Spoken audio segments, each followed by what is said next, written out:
tried to do my makeup today. I don't think it turned out like YouTube told me it should have. Hey guys, it's Reagan, and today I am doing a review video of a book I just finished for, of course, Lady Midnight. Now, before I jump into all of this business, before I even open up this can of worms that is this book, I first want to remind everyone that I'm actually giving away this book and 5 other books in a giveaway I announced in a couple videos back, which I will link down below. But basically, I'm partnering with Books Amino, which is an online app, which is like a social community for book lovers, and I'm hosting a giveaway through it. It's pretty stellar, and Lady Midnight's one of the books. So yes, today I'm doing a review of Lady Midnight. If you weren't aware, Lady Midnight is the Perustopia Book Club pick of the month. Obviously, Sasha and I were highly anticipating this book, and we really wanted to be able to talk about it in all of its spoilery details with you guys. But for the sake of this video, this is going to be a non-spoiler review. So that being said, if you haven't read it, this is not going to spoil you, but you will get a feel of my overall thoughts on the novel. Before I jump into this book particularly, I want to state one thing. If you are interested in this book, but you have not read the entirety of the Mortal Instruments or the Infernal Devices, you can't read this book, or I highly recommend that you don't read this book, because clearly you physically are able to, but there's a lot of stuff that goes down in those previous series that you need to read before jumping into this. I know it's hard because everyone's talking about this book and you just want to find out what everyone's talking about. No. You need to put in the other work first. But don't worry, the Infernal Devices are amazing. I don't know about the Immortal Instruments, but the Infernal Devices, that's some good stuff. Anyway, let's go ahead and jump into the review. The Lady Midnight is the first book to Cassandra Clare's The Dark Artifices trilogy, as it is right now, but we'll see.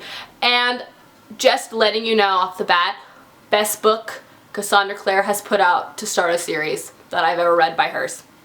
I can't say if it's going to be the best trilogy because I really love the Infernal Devices, but I can already tell this is leagues ahead of the Mortal Instruments, and I loved this book. Lady Midnight takes place 5 years after the end of City of Heavenly Fire. It takes place after the results of the Cold Peace that occurred. The Cold Peace, as discussed in City of Heavenly Fire, was a really harsh punishment, very similar to the treaty that was put on at the end of World War I to Germany, which basically blamed the fairies for everything. It's very cruel to them. No one can help them. Blah, blah, blah, blah, blah. So that's kind of the setting for this novel. And we follow our main character, Emma Carstairs, who is a descendant of Jem, which is just fantastic, and a whole slew of cast of characters because she lives at the LA Institute with her Parabide, Ty, excuse my horrible pronunciation, Julian, and his entire family. There's a lot of backstory, like I said, why I think it's really important to read the other books first that set up the plot of this. Obviously, we know going to this book that Emma Carstairs' parents have been murdered. We also know about Julian's father's fate and a lot of things going on with their family that happened at the end of the Dark War that happened 5 years ago. Because of that, this book is so complicated, and that's what makes it so unbelievably rich. I'm not kidding when I say this is probably the richest book in story and characters that Cassandra Clare has ever put out. I really loved this book, and I really want to be careful about what I actually talk on. I don't want to mention the plot because I just think you should read this and figure it out yourself, but what I'm really going to be speaking on in this novel is just the diversity in the cast of characters that are present in this. We follow, obviously, Emma, who is a fantastic lead, probably my favorite. She's super strong. She's a very great and capable shadow hunter. She has a deep love for these children that she's staying with, and she's spunky and hilarious, and just in a lot of ways I just really, really love her as a character. But the reason why I really loved this book was all the family dynamics that was present. As you know, going into this novel, Julian, who is Emma's Parabartai and who she lives with in the LA Institute, basically their father died 5 years ago at the end of the Dark War. So, and due to circumstances, the 2 eldest Blackthorn children were sent away. So Julian is left in this situation starting at 12 years old, having to take care of all of these kids.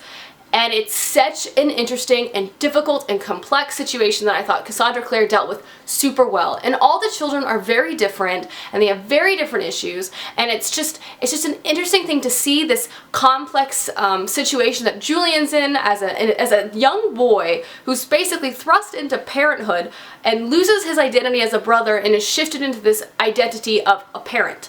And it's just super interesting, and the love and the deep feeling of relationships in this story is what makes this book so unbelievably rich. And I just really loved the characters so much. Like, I loved every single character. I feel like I'm rambling pretty heavily in this, but like I said, I just don't want to spoil anything on accident, but this book was just so good. When I say I loved all the characters, I loved every single characters. The friendships in this book are fantastic between everyone. There's so many people, it's really hard to describe specifically. The familial relationships between everyone was super great. Romantic interests that are starting in this book, because it is the first book in this series, deeply complex. And just overall, the characters of this series just jumped off the page and were just great. Let's move on to other parts of the book. This book very much felt like a first book to a new series. It set up a lot of foundation for larger plot points that are going to be delved into in later series. That being said though, I didn't find I was bored throughout this. I was still very interested in the problem, the plot, the devices that were pulling it forward, even though I knew ultimately what was happening in this book is going to be very small in the grand scheme of things.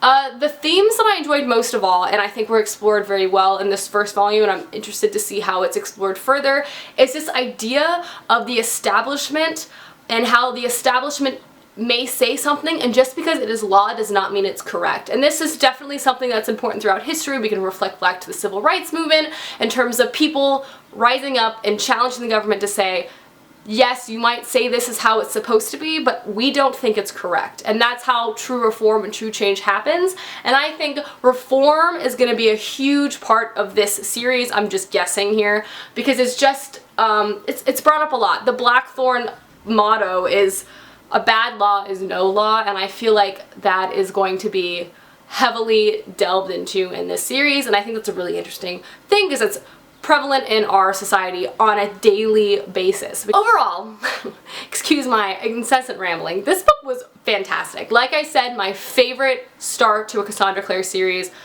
Deeply interesting, very dynamic and complex characters, also hilarious like her books are always, and it just had so many great messages.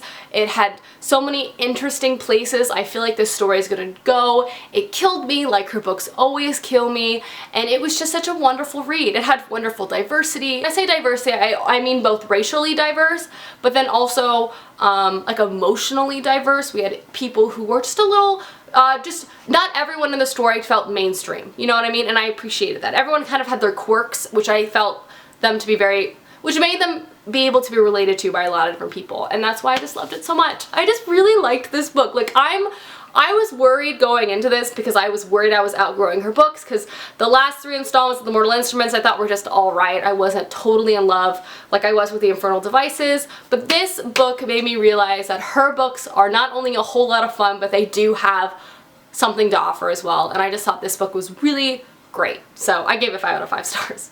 If you hadn't guessed, like I said, Sasha and I are going to be doing a live show for this. More information on that date later, which I will talk about spoilery stuff, because there is a lot to talk about spoilery. I don't even know if I could make a review discussion, because it would be like an hour long. Like, I barely touched on the plot of this book, and I'm pretty sure this video is almost, I have like 20 minutes of footage. Lord help me edit this later. But like, it's so good. It was so good. If you're hesitant, still read it. I promise. It'll be worth it. If you didn't really like The Mortal Instruments, it's cool. Me either. This was a lot better, okay? Okay. Okay. Anyway, I hope you guys enjoyed that review. I don't know, it might have been a mess, but I just really wanted to talk about how much I liked it. And I will see you guys soon with another video soon. Goodbye!